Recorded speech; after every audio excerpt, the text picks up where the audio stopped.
As they went on through the desert, the people became hungry. They complained to Moses, "In Egypt we had plenty to eat. Here we shall die of starvation." Moses said, "God has heard you complain. He will give you meat to eat in the evening and bread in the morning."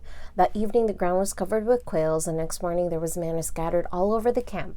So they were fed here by God, no worries.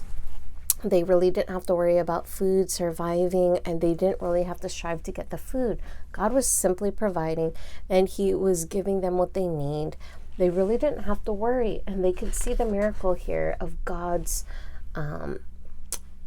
provision that He really wants to give them. As the Israelites journeyed in the wilderness, they found no water.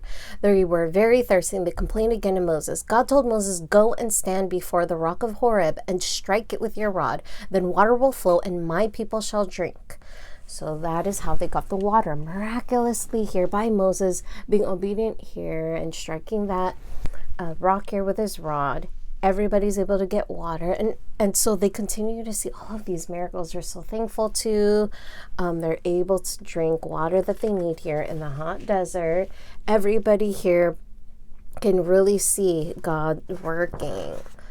But now the Amalekites came to fight the Israelites. Moses called Joshua the son of Nun to lead the army. "I will stand on that hill with the rod of God in my hand," Moses said.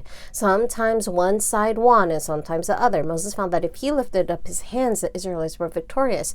If his hands fell down, the Amalekites won. He sat on a stone, and Aaron and Hur held up his hands for him until Joshua had won the battle.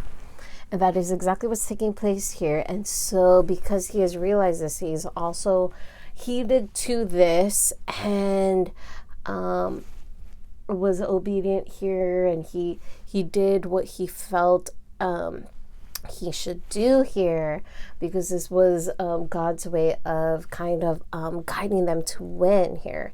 And he was obedient. Yes, he was.